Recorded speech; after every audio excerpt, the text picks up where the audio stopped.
Sa simpleng pagbibigay ng tinapay, sa simpleng pagbibigay ng pagkain, maaari pala ito na makapasa ng sumpa at higit sa lahat, maaaring magbigay ng kamatayan.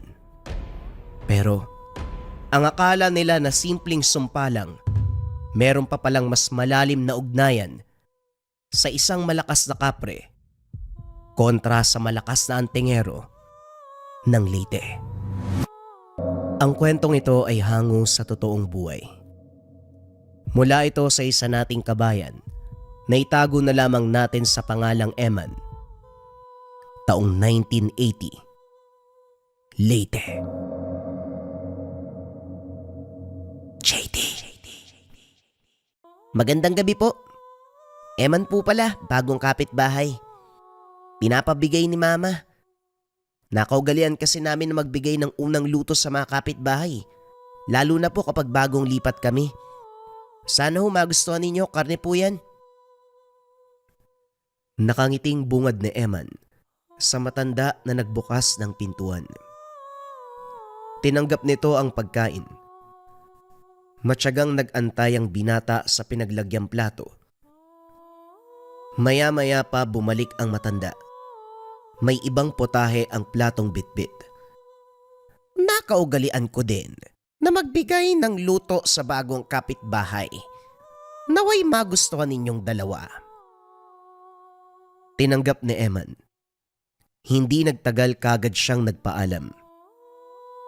Pagdating ng tahanan, sinama ng binata ang dalang potahe sa hapag. Nawala ang ngiti nang makitang hindi ito ulam, kundi tinapay. Isinantabi muna ito, subalit hindi maiwasang matakam sa amoy. Naguguluhan. Hindi mawari kung bakit ang ganitong klase ng samyo ay nakakatakam. Kumakalampa ang tiyan. Nang masilayan ang abo nitong kulay, maging ang kanyang nanay ito ang inuna. Sa unang kagat hindi maitago ang pagkamangha. Sa hindi malamang dahilan, naging matakaw, nagunahan sa pagkuha. Kahit puno pa ang bibig, subo ng subo. Inubos ang bigay ni Aling Teresa sa loob ng ilang segundo. Pagkatapos nun, nawalan ng gana sa ibang putaheng nakahanda. Pagsapit ng oras ng pagtulog na hirapan ng binata, puno ang tiyan na parang hindi natunawan. Maririnig pa ang ingay ng tubig sa loob, kahit kapain, mapapansin ang bukol. Animoy hindi nginuya ang tinapay, buo pa pagdating sa tiyan. Nang silipin ng ina, maimbing ang tulog nito, kaya't naguguluhan kung bakit siya lang ang nakaramdam. Gayong dalawa naman silang kumain. Gayunpaman ay hindi na masyadong pinansin. Nagtiis hanggang sa sumapit ang umaga. Kinabukasan, hindi nakita ang ina. Walang senyales nito sa tahanan. Kahit sa labas man, naganap ng palatandaan. Nakaugalian ng ina na mag-iwan ng sulat kapag aalis. Kaso sa pagkakataong ito ay wala. Sinubukang magtanong sa labas. Wala ring nakapansin. Nang masipat si Aling Teresa, kagad itong tinanong pero naguguluhan sa sagot. Sa mga oras na ito, siguro kausap niya na si Adus. Huwag kang mag-alala. Mapapabuti ang kalagayan niya sa kamay ng kaibigan ko. Hindi siya sasaktan. Aalagaan pa nga eh. Kinilabutan siya dahil biglang ngumiti ng nakakaloko si Aling Teresa. Nang sulyapan muli, humalakhak habang nakatingala sa naglalakiyang puno sa tapat. Kakahuyan na sa bahaging iyon, hindi maunawaan ang kilos dahil kagabi lang maayos ang pakikitungo ng matanda. Hindi kagaya ngayon na kung titignan ay animoy nasisiraan na ng bait. Bata, bago ka lang dito ano? Kung ganon meron kang dapat malaman. Hindi normal na tao si Aling Teresa. May mga bagay na mahirap may paliwanag. Hindi siya kauri natin, kaya iwasan mong makisalamuha sa kanya. Marami na siyang nabiktima, lalo na yung mga bago na walang kaalam-alam. Pumasok ko na sa inyo. Tandaan mo ang sinabi ko. Bumaling ang atensyon ni Eman sa matandang nagsasalita. Hindi magawang sumagot dahil nagmamadali itong umalis.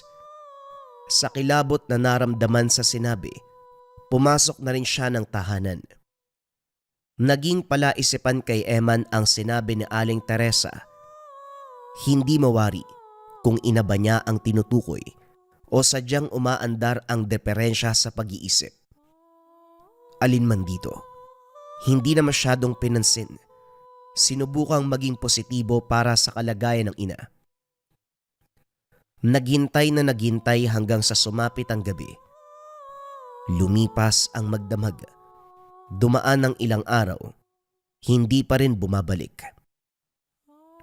Hindi na mapakali ang binata, sinimulan ang aktwal na paghahanap.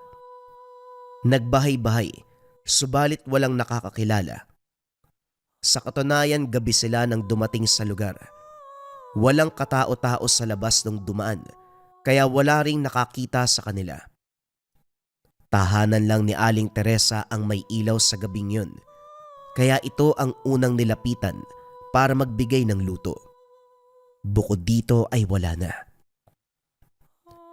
Nakarating sa mga karatig sityo, umabot pa sa bayan, ngunit walang bakas ng ina. Dinulog ni Eman sa otoridad. Ginawa naman kagad ng aksyon pero lumipas sa mga araw. Walang balita. Hanggang sa naisang tabi sa dami ng nagdatingan na kaso, ang tanging magagawa ng binata, magdasal para sa kaligtasan ng ina. Nakatitig lamang si Eman sa kabilang tahanan. Ilang ulit sinubukan ng binatang puntahan para mag-usisa. Sa puntong ito, duda si Eman na may kinalaman ng matanda sa pagkawala ng ina. Subalit nang ibabaw ang pagdadalawang isip, nakaupo muli si Mang Victor. Nilinaw nito, iginiit na hindi magandang kausapin si Aling Teresa. May dinagdag ito na hindi lubos maunawaan. Ang sabi niya, hindi tao ang ali. Napailamos ng muka ang binata matapos ang pagtatalo ng isipan. Sa huli, natagpuan ang sariling kumakatok sa tahanan ng matanda. Nakangiti itong bumungad. Maluwag ang pagkakabukas ng pinto. Sa mga oras nito, hindi maintindihan ni Eman kung ano ang nangyayari.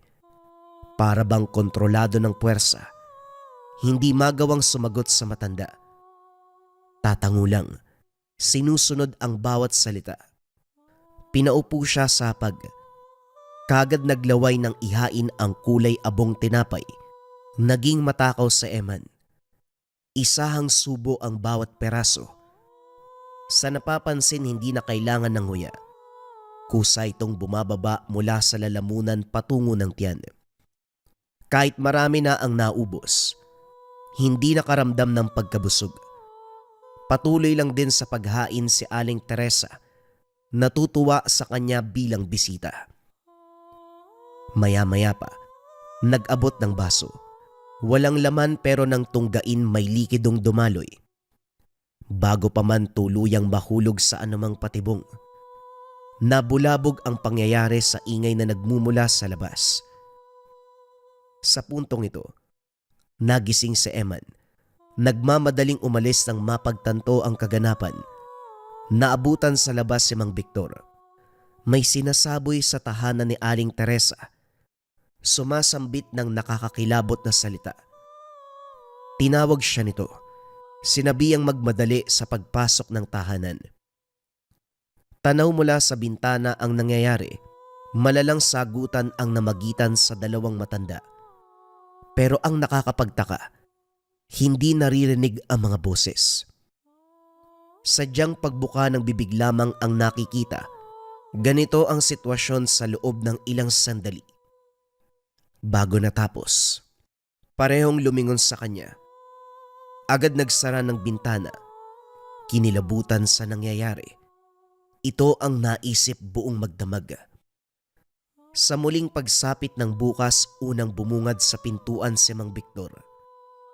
Nagmamadali pa sana si Eman sa pag-aakalang ang ina.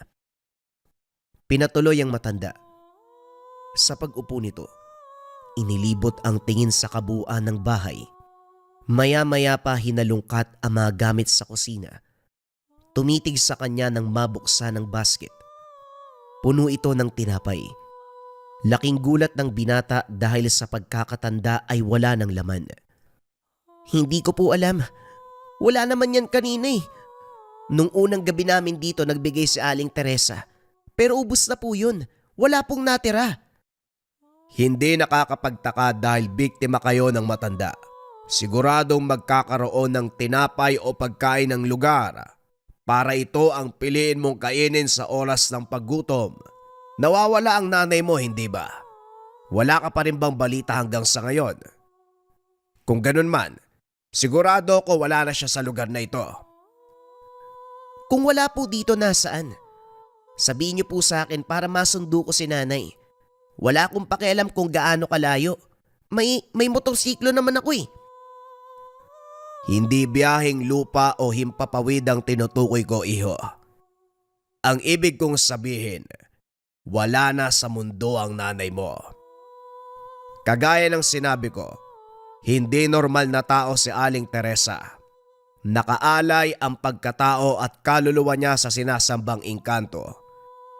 Si Ados, uri ng kapre na kumukuha ng kaluluwa ng mga tao para dalhin sa mundo nila. Swerte na lang kung dinala sa kabilang mundo, posible pang maibalik. Pero kung kinain nito ang kaluluwa ng nanay mo, wala na tayong magagawa. Teka, sandali nga po, hindi po tayo nagkakaintindihan eh. Kabilang mundo, kinain yung kaluluwa. Kapre, hindi normal na tao sa Aling Teresa, sandali nga ho. Naglolokohan ba tayo dito, Manong? Unawain mong maigi ang sinasabi ko, Eman. Ito ang katotohanan na gusto kong maintindihan mo. Hindi ito isang uri ng kaganapan na tipikal na nararanasan ng tao sa araw-araw. Umusad ka sa kabilang mundo, sa mundo kung saan gumagalaw ang hindi tao, kundi engkanto. Magiging puno ng kababalagan ang buhay mo simula ngayon. Napatitig na lamang si Eman sa matanda. Sa puntong ito, naglalaro sa isipan ang ideya kung pati ba ito nasisiraan ng bait. Mulat ang binata sa ganitong usapin, pero ang paniniwala ay bunga lamang ng katang-isip. Yung tipong nasa teleserye, librong pambata, at kwento ng matatanda para manakot. Maya-maya pa napahalakhak. Si Mang Victor naman ngayon ang natigilan. Pasensya na po ah. O sige, hindi tao si Aling Teresa. May engkanto tapos nasa kabilang mundo ang nanay ko. O ano pong kasunod? Ako naman ang maglalaho. Ako naman ang kukunin. Manong, hindi na po ako bata. Huwag niyo naman ako ituring na parang paslit. Nahubog na ang pag-iisip ko sa kaganapan sa mundo. Kaya pakiusap lang. Huwag na tayo maglokohan. Tulungan niyo na lang po ako. Ganun ba, Eman? Ginagawa mong biro ang sinabi ko. Kung sa bagay hindi ka lumaki sa probinsya, kaya hindi ka naniniwala sa ganitong usapin.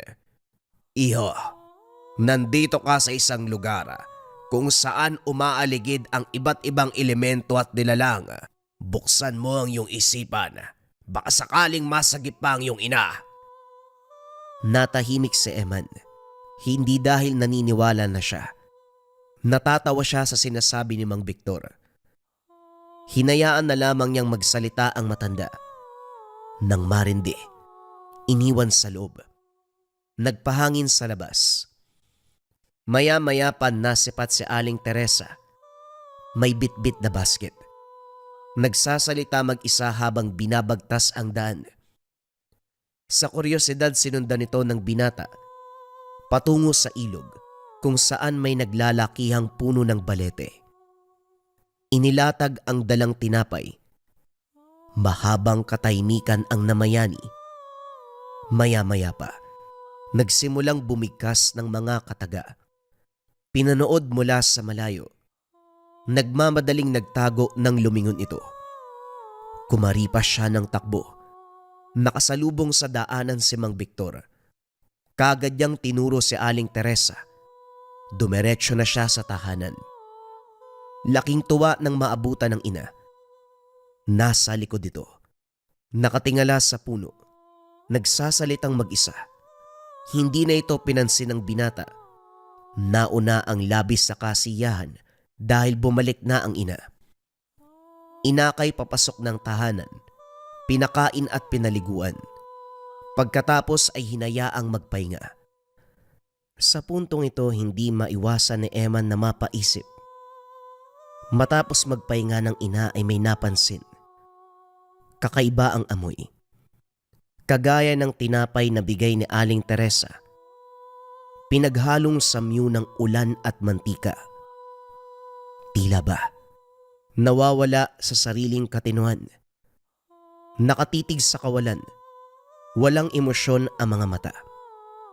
Kapag tatawagin ay lilingon lang. Kapag kakausapin ay titingin lang. Sa kabila nito, inisip na lamang ng binata na baka may pinagdadaanan ang ina. Tuluyang nabura ang pag-aalala.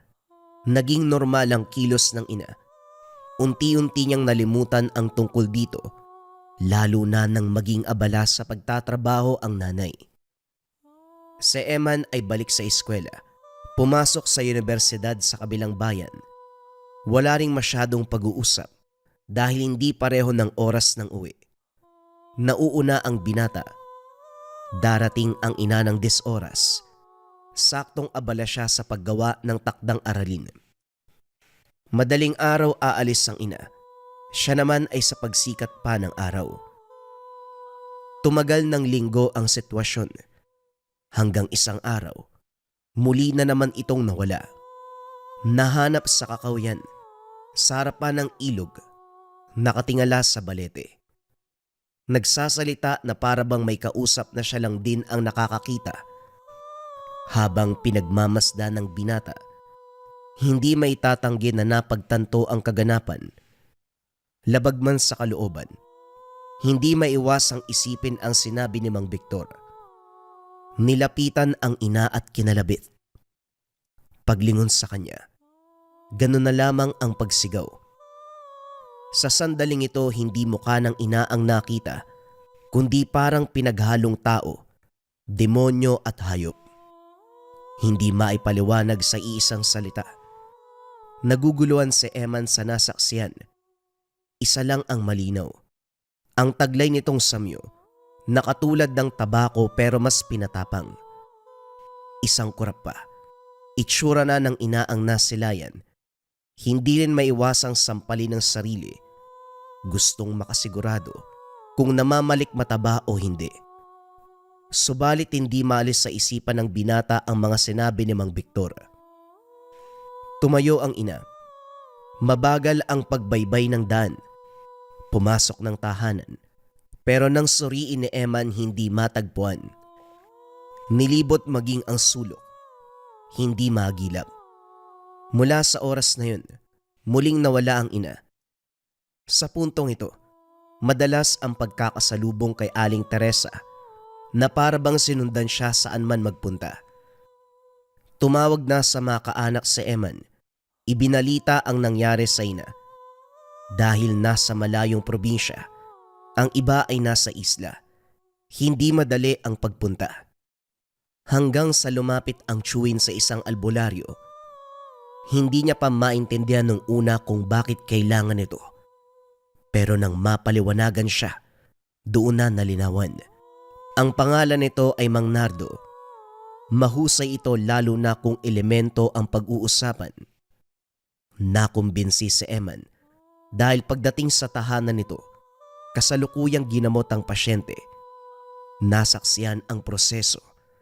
Mga bagay na hindi lubos maunawaan ng binata nang siya na mismo ang inasikaso. Walang pagdadalawang isip na pinagtapat ang kaganapan. Tumango ang matanda habang inuunawa ang pagsasalaysay. Pagkatapos, hindi na nagpaligoy-ligoy pa. Sinimulan ang pagtatawas. Natukoy ang kalagayan ng ina. Isang elemento ang may hawak sa iyong ina. Kung tatawagin ito ay Ados, isang masamang anyo ng kapre na may kakayahang maglabas ng makapal na usok mula sa tabako na may halong lason o sumpa. Kapag nalangap ng tao nagdudulot ng pagkahilo, panghihina o minsan bigla ang kamatayan. Pero sa sitwasyon ng iyong ina, dahan-dahang pinapatay.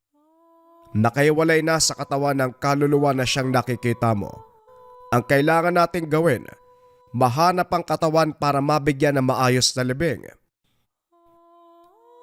Agarang naagaw ang atensyon ni Eman sa huling sinabi ng matanda. Ano? Anong libing? Bakit may ililibing? Kaluluwang nakikita ko.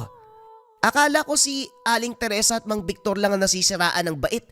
Pati pala... Natahimik ang binata nang may mapagtanto. Ganito rin ang reaksyon nang sabihin ni Mang Victor ang ganong klase ng kababalagan. Hindi niya pinaniwalaan. Huli na nang malaman na totoo ang sinabi. Biglang nagbago ang tono ng binata. Ano po ba ang dapat gawin? Sigurado po ba kayo napatay na si nanay? Baka naman po nagkamali lang kayo. Ulitin niyo po yung ginawa niyo. Iho, mahirap paniwalaan ang ganitong pangyayari pero nandito na tayo. Swerte pa nga ang nanay mo eh. Nakatagal siya ng ilang araw bago tuluyang nasawi. Marami dyan, hindi na inabutan ng oras matapos mabiktima ng Ados. Nga pala maiba tayo. Sino itong binanggit mong Teresa at Victor? Sino mga taong yan? Mga kapitbahay po namin. Si Aling Teresa. Hindi siya normal na tao, sabi ni Mang Victor. Eto naman pong si Mang Victor. Bigla na lang siyang lumapit eh. Pinaliwanag niya sa akin ang nangyayaring kababalagan. Bukod dito wala na akong alam sa kanila. Pero para sa akin hindi sila normal eh. May mga bagay na mahirap ipaliwanag pagdating sa kanila. Binaliwala ako nung una pero ngayon, malinaw na sa akin na may mali sa presensya nila. Pumasok ng kwarto ang matanda. Pagbalik nito, dala ang katotohanan sa katauhan ni Mang Victor at Aling Teresa. Ang masasabi ko lang, tao pa rin si Teresa. Ang kaibahan lang sumasamba siya sa elementong Ados. Etong si Victor, hindi malinaw ang resulta ng ritual. Mataas ang bakod ng proteksyon. Hindi ko mabasag. Hindi ko rin siya makilala. Ang may papayo ko, iwasan mo ang sino man sa kanila. Hindi malinaw kung anong intensyon sa'yo eh. Lalo na si Victor. Hindi natin alam kung hanggang saan ang kabaitan sa'yo. Sa ina mo naman, may mga bagay akong hihilingin. Dalhin mo sa lalong madaling panahon. Inatupag ni Eman ang mga sinabi ng albularyo. Una, bagay na madalas gamitin ng ina. Suklay ang ibinigay para dito. Pangalawa ay damit. Pangatlo ay patak ng dugo ng binata. Walang kwestiyon na sinunod ang lahat ng bagay. Pagbalik sa tahanan ng albularyo, sinimula ng ritual. Walang ideya sa pinapagawa. Hirap ding pangalanan ang mga sangkap at kagamitan. Pero nasaksihan ang proseso mula una hanggang huli. Hinalo sa batya ng langis ang patak ng dugo. Binasa dito ang damit at suklay. Pagkatapos ay hinaluan ng iba't ibang sangkap. Pinataka ng kandila, mga dahon at iba pa. Sinimulan na rin ang pagsambit ng mahabang dasal. Panayhalo si Mang Nardo sa batya. Maya-maya pa, mapapansin ang pagtigas ng damit na parabang nahuhulma sa isang imahe. Nang tapusin ang ritual, isang muka ang naaninag. Kilabot ang gumapang sa kabuuan ni Eman nang makilala kung ano ito. Walang iba, kundi ang itsura na nakita sa mukha ng ina noong natagpuan sa kakawyan. Mahirap ilarawan dahil animo pinaghalong wangis ng tao at mabangis na hayop. Ang malinaw lang, may sungay at matapang na tabako ang amoy. Ito ang muka ng isang ados. Hindi dapat ganito ang resulta ng ritual. Ang aasahan sana ay wangis ng ina mo upang matunto natin ang kinalalagyan ng katawan. Sa madaling salita, pinipigilan ng elemento ang balak natin. Gustong gusto niya ang ina mo, kaya gagawin ang lahat para hindi matagpuan. Ano naman ang gagawin, Manong? Tulungan niyo po ako. Ayoko mawala si nanay. Huwag kang mag-alala. May alam akong paraan. Papapuntahin natin mismo ang ados. Harapin natin siya. Pero bago yon, kinakailangan nating dumaan kay Teresa. Samahan mo ko papunta sa kanya. Pero iho, huwag mo masyadong taasan ang pag-asa sa'yo. Kagaya ng sinabi ko, patay na ang nanay mo. Kailangan bigyan ng maayos na libing. Pero malay natin, may himala. Pinuntahan nila ang tahanan ng Ali. Sa bakuran pa lang, napapailing na si Mang Nardo. Naglagay ng proteksyon ang kalaban. Pagkahilo at matinding pananakit ng ulo ang epekto sa kagaya niyang may karunungan. Hindi ito inaasahan ni Mang Nardo, kaya napagpasyahan na umatras na lang muna. Sa bahay ng binata na nuluyan, binuksan ang bintanang nakaharap sa kabilang tahanan upang malaman ang galaw ni Aling Teresa. Kahit walang tao roon, minabuti pa ring magmasid. Sa kabilang banda, ginawa na lahat ni Mang Nardo pero hindi niya mabasag ang proteksyon ng kalaban. Sa oras ng pagpapahinga, dumako ang pansin ng albularyo sa kusina kung anong nasipat. Nilapitan. Ganon na lamang ang reaksyon ng mabungaran ang tinapay. Pinangalanan niya itong tilan. Tila ng tawag sa tinapay na ito, nagmula sa mundo ng mga elemento. Kulay abo, taglay ang amoy ng pinaghalong ulan at mantika. Kapag nakakain ang tao nito, mawawala sa sarili. Ang tanging may isip, magpunta sa kinaroroonan ng ados o anumang elemento na nagbigay ng tinapay na ito. Kapag nagkataon, mangyayari ang pambibiktima ng elemento. Hindi nakakapagtaka kung hanggang ngayon nandito pa sa tahanan nyo, hindi pa tapos ang pambibiktima. Manong, sa pagkakatanda ko wala na yan dito eh. Isang beses lang kaming binigyan ni Aling Teresa. Nung gabi na unang salta namin sa lugar. Inubos namin yun ni nanay. Wala talagang natira. Tapos nung nagpunta si Mang Victor dito, nandyan na yan. Sadali, pati ba ikaw kumain ng tilad? Kung ganon, bakit parang walang epekto sa'yo? Sa tingin ni Mang Nardo, hindi maiwasang matakot na Eman. Kakaiba ang titig na para bang hinuhusgahan ang buong pagkatao. Bago makapagsalita, sabay na napalingon sa kabilang bahay, nag-uunahan sa paglabas nang masipat si Aling Teresa pero hindi makalapit. Sumambit ng orasyon si Mang Nardo pero imbis ang Ali ang matamaan, bumalik sa kanya ang epekto. Biglang nawalan ng malay. Sa takot ni Eman, dali-daling hinila ang albularyo papasok ng tahanan. Hindi nakakilos ang binata matapos sumunod ni Aling Teresa. Mabagal ang pagkatok sa pinto. Halos pabulong ang pagsasalita. Kaso hindi malinaw ang eksaktong sinabi. Hindi niya maunawaan. Walang maintindihan. Pero sigurado ang binata na may laman. At kagaya ng inaasahan, pagsapit ng 10 oras na may lipit sa pananakit ng tiyan, hindi naglaon sinuka ang buong tinapay. Hindi makapaniwala dahil kaunti lang ang kinain nung gabi. Pero ngayon triple ang dami ng niluwa. Dumagdag sa takot dahil sa mga oras na ito. Wala pang malay si Mang Nardo. Maya-maya pa, Humupa din ang kalagayan. Paglipas ng sandali ay may kumakatok sa pintuan. Nagdadalawang isip sa pagbukas.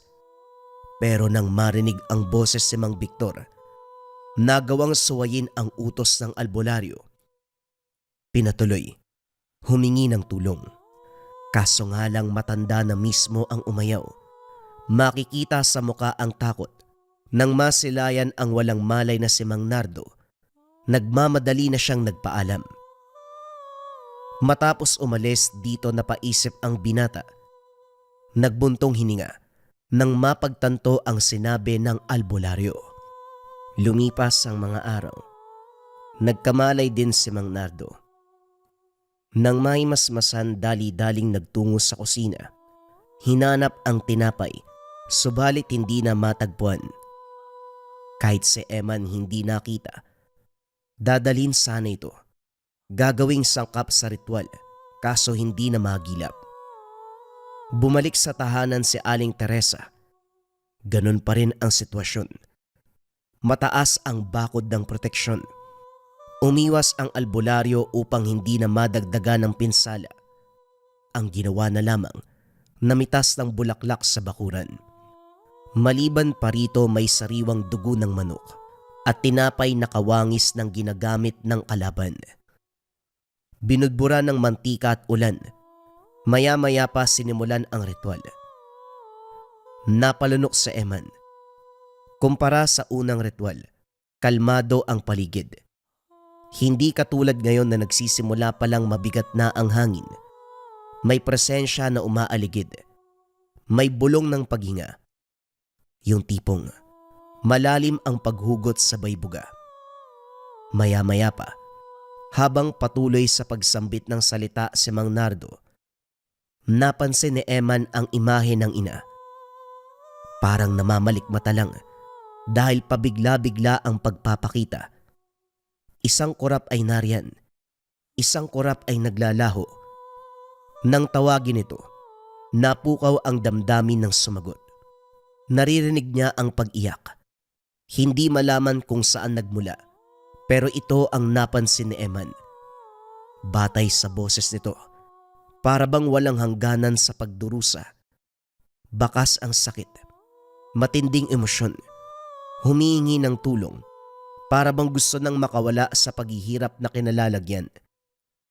Napapikit si Eman, dinama ang sitwasyon ng ina. Hindi maiwasang humagulgol.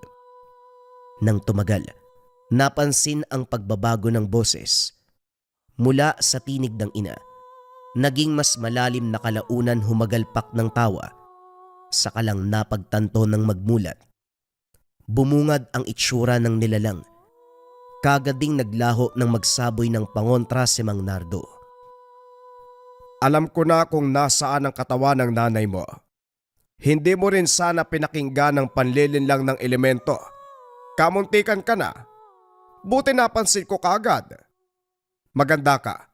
Pupuntahan natin ang nanay mo. Naglakbay sila sa kalagitnaan ng gabi. Nilibot ang kakawyan hanggang sa mahanap ang ina. Nakaimlay sa paanan ng balete sa tapat mismo ng ilog kung saan nagritual si Aling Teresa. Ang pinagtataka ng binata, sa mga nagdaang araw walang katao-tao roon at lalong wala ang ina. Ayon sa albularyo, normal na kaganapan ito dahil elemento ang pag-uusapan. Sa katunayan, ngayon palang nilabas ang katawan ng ina na nagmula sa kabilang mundo. Isa na itong malamig na bangkay. Habang nagluluksa, isinailalim ni Mang Nardo sa isang pagsusuri ang katawan. Sa hindi maipaliwanag, ang tiyan nito ay puno ng maliliit na tinapay. Isa-isang hinugot ng albularyo. Natuyo na ang dugo nito. Wala ni isang patak kahit sa mga sugat. Pagkatapos matanggal ang tilan, binasbasa ng katawan at binigyan ng maayos na libing. Sa puntong ito, hindi lubos maisip ni Eman ang kinahantungan ng lahat. Sa pagkakatanda, lumipat lamang ng tahanan para makapagsimula muli. Piniling tumira sa lupaing binili ng ama. Hindi inasahan na ganito ang magiging takbo ng kaganapan. Tulalang nakaupo sa tabi. Dinamayan naman siya ni Mang Nardo. Ipagpatawad mo sana ang kalupitan ng mundo sa nanay mo. Hindi na natin maibabalik ang dati. Nangyari na ang dapat mangyari. Ang magagawa mo na lang, magpatuloy sa buhay, magsumikap muli. Mahirap tanggapin lalo na sa ganitong paraan nagwakas ang buhay ng iyong ina. Pero kinakailangan mong tandaan na magpatuloy sa buhay. Buhay pa po si Aling Teresa. Hindi pa tapos ang pangyayari. Hindi ako mapagiganting tao pero sa pagkakataong ito, patawarin sana ako ng Diyos sa gagawin ko. Gusto kong patayin si Aling Teresa. Pinatay niya ang nanay ko kaya papatayin ko rin siya. Kamatayan ng kabayaran. Turuan niyo po ako ng mga ginagawa niyo. Turuan niyo ako lumaban. Ako mismo ang papaslang sa matandang yun. Teka lang iho, kumalma ka. Naisip ko na din na gumante para sa ina mo eh. Pero sa nakikita ko sa'yo, kailangan mo munang kumalma. Nakakatakot ka sa totoo lang. Sige na, malalim pa ang gabi. Magpahinga ka muna. Pag-usapan natin ito kapag kalmado ka na. Nagpahinga ang binata pero hindi nagpapatulog ang kaganapan. Patuloy na binabagabag ng sitwasyon. Okupado ang isipan ng samot-saring pamamaraan para patayin si Aling Teresa. Walang ibang laman ng puso't isipan kung hindi puot at paghiganti. Pagsapit ng umaga, hindi hinintay ni Eman ang paggising ni Mang Nardo. Pinuntahan si Aling Teresa. Kinatok ang pintuan, subalit walang senyales. Kalat ang loob na parabang ilang araw nang hindi uniwian. Nakapasok pero wala ring mahanap na bakas. Paglapit sa kusina, bumungad ang mesa na puno ng tilan. Maya-maya pa umalingasaw ang amoy. Nakakahalina, nakakatakam, nadala na ang binata sa kaganapan kaya nagmamadaling tumalikod. Kaso nga lang dinaig siya ng amoy. Para bang may sariling buhay ang mga paa. Kusa itong kumilos. Dinala siya sa harapan ng hapag. Natagpuan ang sariling kinakain ng tinapay.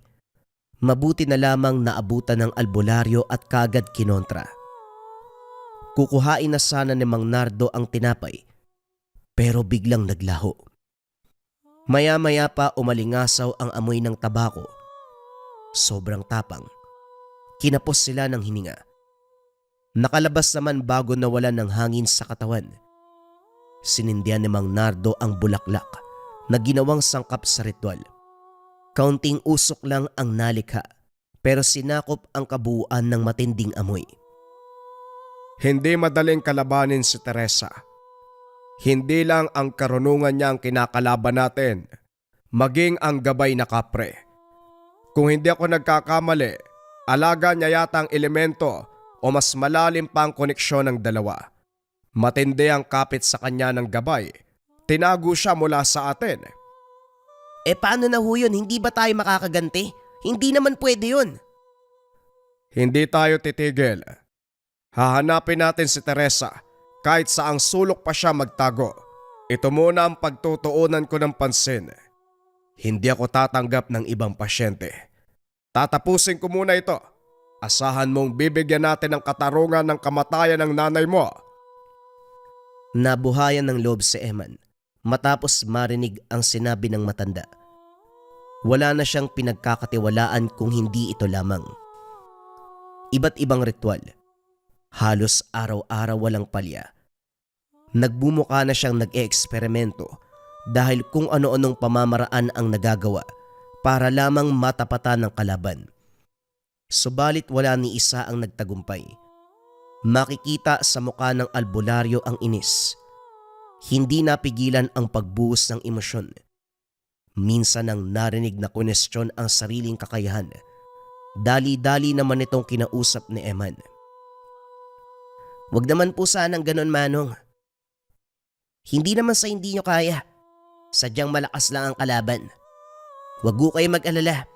Mahanap nyo rin ang tamang paraan para matapatan sila. Sa ngayon dahan-dahan lang po. Hindi naman tayo nagmamadali eh. Ay nako, pasensya ka na iho. Ilang dekada na ako sa larangan, pero ito pa lang ang unang beses na nagkaroon ng ganitong kaso. Ang nakalaban ko noon tikbalang, duwende, engkantong itim, diwata at kung ano-ano pang klase ng elemento. Pero lahat ng mga yon, madali ko lang natatalo. Kung hindi man madaan sa maayos na usapan, isang ritual lang napapaamo ko sila. Subalit ngayon mukhang kailangang isugal pati kaluluwa para mahanap ang tamang pantapat. Kapag nalaman ko kung paanong pupuksain si Teresa at yung ados na yon, gagawin ko kaagad. Tumango lang si Eman. Hindi na nagsalita para maiwasang madagdagan ang emosyon ng albularyo. Sa sumunod na araw, naging abala sa paaralan si Eman. Kinakaharap pa ang kaliwat kanan na katanungan ng mga kaanak. Nag-uusisa sa nangyari sa ina. Hindi niya sinabi ang eksaktong dahilan, maliban sa tiyuhin, na nagmungkahi na lumapit sa albularyo dahil alam ng binata na pagtatawanan lamang siya ng iba. Sa kanila, tiyuhin lang ang naniniwala sa ganitong klase ng kaganapan. Ang sinabi na lang, inatake sa puso ang ina, gawa ng pagkalungkot sa kamatayan ng ama. Sa kabutiang palad na kumbinse ang mga kaanak. Kasabay nito, muling nasipat si Aling Teresa. Ang problema ay parabang pinaglalaroan siya. Sinundan niya ito, pero kahit anong bilis ng lakad at pagtakbo, hindi niya maabutan. Na parabang nasa iisang lugar lang siya. Bukod pa riyan, bigla-bigla siyang masusuka. Laway lang naman ang lalabas, pero taglay ang amoy ng tilan. Nang magsunod-sunod, dito naalala ang pagkain ng tinapay na yon. Dali-daling nagtungo sa tahanan ni Mang Nardo, pero sa daan pa lang nakaabang si Mang Victor. Sa puntong ito, iba ang pakiramdam ng binata. Maamo naman ang muka, subalit parabang may hindi maunawa ang pinapaiwatig. Hindi lang yun. Habang tumatagal ang pagtitig dito, nagbabago ang itsura. Wangis ng kapre ang nasisilayan. Pilit winaksi subalit lumilitaw ang katotohanan. Ito rin mismo ang tumapos sa pagdududa ng binata. Hindi ko galing ibulgar ang sarili kong pagkakakilanlan, pero nakita mo na. Sinadya ko talaga magpakita sa mga oras na ito para malinawan ka. Ito ang mga panahon kung kailan dapat nasa mundo kami. Sa mundo namin. Pero pinili kong lumantad muna sa'yo. Pasensya na kung masyadong misteryoso ang katauhan ko nung una. Kaya din iba ang kilos ko nang makita ang albularyo. Ang kagaya kong may lahing engkanto, umiiwas sa ganong klase ng tao. Huwag mo sanang mamasamain ang paglapit ko sa'yo. Nais lang kitang balaan sa presensya ni Teresa, pero nahuli na ako. Napakain na kayo ng tilan bago pa ako makarating. Batid ko rin ang pagkasawi ng iyong ina. Wala akong magagawa roon, pero sa ngayon ang tanging magagawa ko ay tulungan ka. Bakit naman? Paano ba ako? Bakit mo kailangang tulungan? Hindi ka ba nagtataka kung bakit walang epekto sa iyo ang tilan?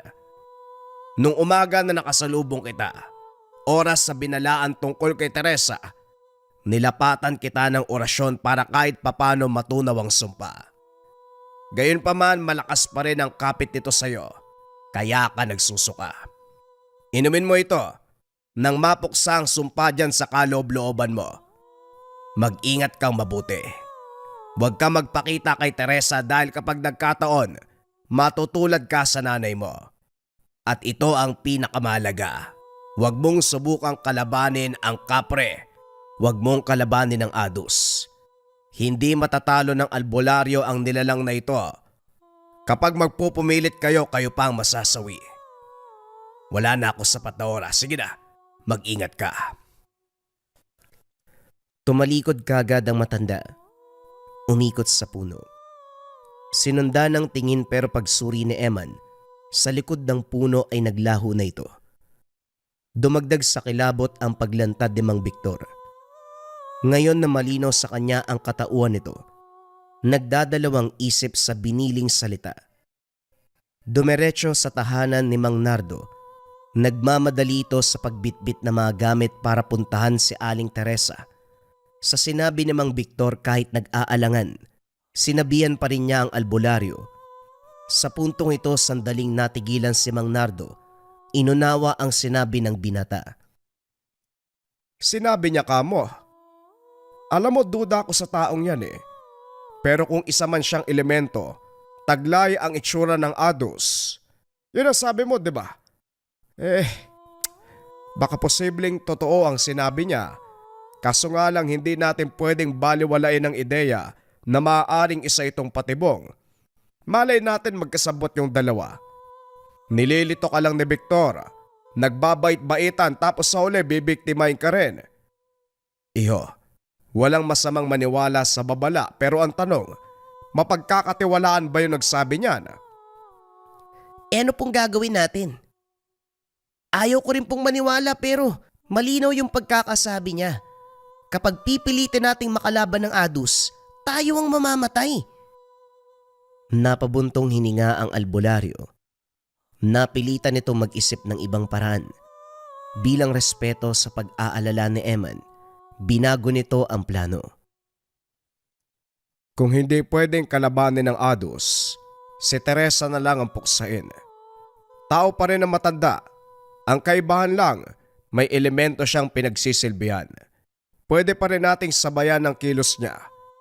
Nakaharap ko na siya kahit papano, may ideya na ako kung paano siya gumalaw. Sumang-ayon si Eman sa naisip ng albularyo, hinayaan siyang sumama. Sa tahanan siya nagtago, samantalang si Mang Nardo ang nagamon sa bahay ni Aling Teresa. Sumakto ang pagpunta dahil naroon ang matanda. Hindi nakaligtas sa hamon ng albularyo, pumayag ito sa pagtutuos. Tinitigan ni Aling Teresa si Mang Nardo. Alisto ang albularyo. Binakuran kagad ng proteksyon ang sarili. Maya-maya pa sinimulan ang pag-atake sa pamamagitan ng dasal. Sa unang pagsugod, hindi tumagos ang puwersa. Masyadong matibay ang bakod ng ale. Gayunpaman, muling inilabas ang tilan, gumawa ng replika at siyang gagamitin ngayon. Isinama sa samot-saring dasal. Sinindihan, hinayaang tangayin ng hangin ang amoy patungo kay Aling Teresa. Dahan-dahang tinunaw ng usok ang proteksyon nito, dahilan para bahagyang umatras.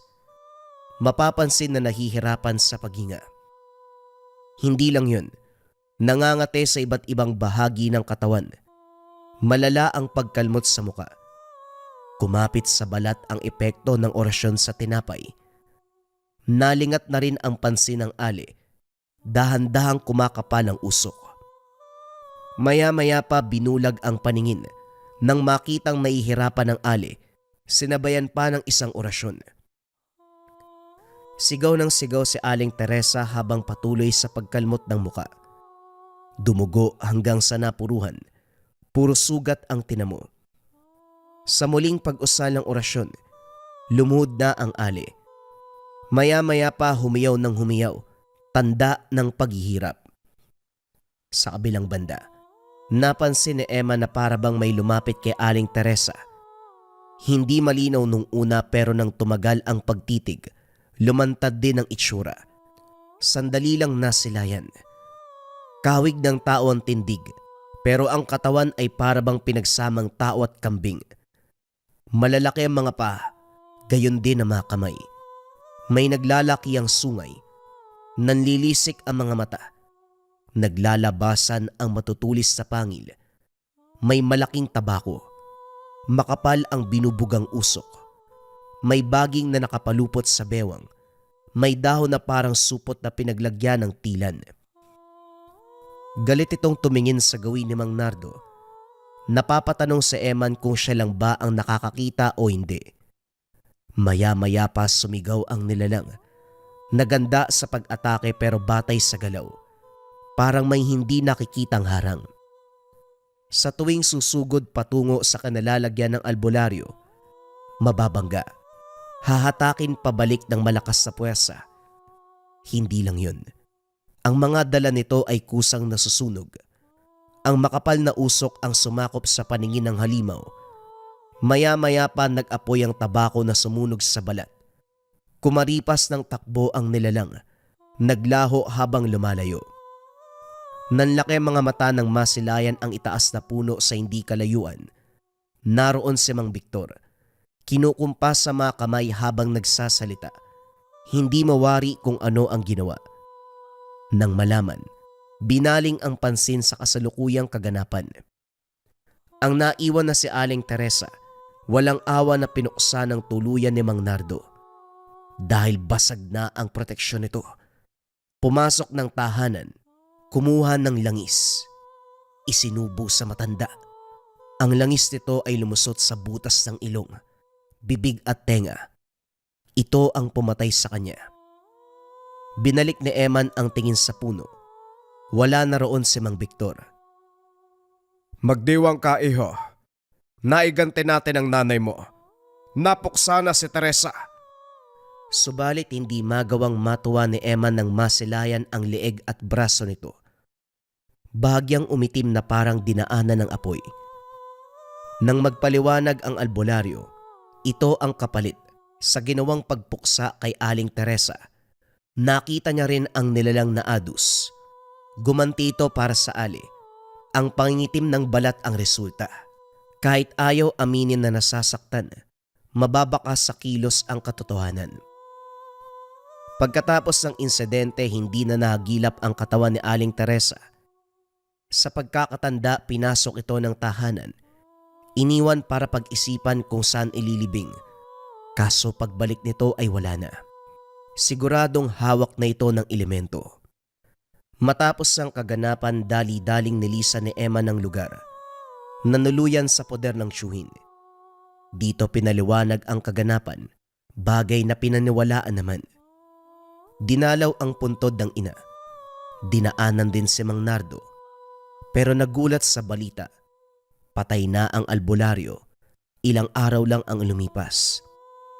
Ayon sa kaanak, nagtamo ng matinding paso sa katawan. Ito ang kinamatay. Para sa binata, hindi ito basta paso. Ito ay gawa ng nilalang. Huwag mo nang isipin, Eman. Wala na tayong magagawa. Naganap na ang dapat maganap. Halika na. Umalis na tayo. Nilisan ang lugar. Nagpakalayo-layo. Pero kahit gaano pa kalayo ang narating, sinusundan pa rin ng alaala na hindi siya pinapatulog. Masyadong mabilis ang pangyayari. Pangyayaring hindi inasahan, natatapos sa buhay ng ina at ng albularyong tumulong sa kanya. Higit sa lahat, sino ba naman ang mag-aakala na sa simpleng bigay ng pagkain, magsasanhi ng matinding kababalagan? Isang ale ang nakalaban nila. Si Aling Teresa na merong gabay na kapre.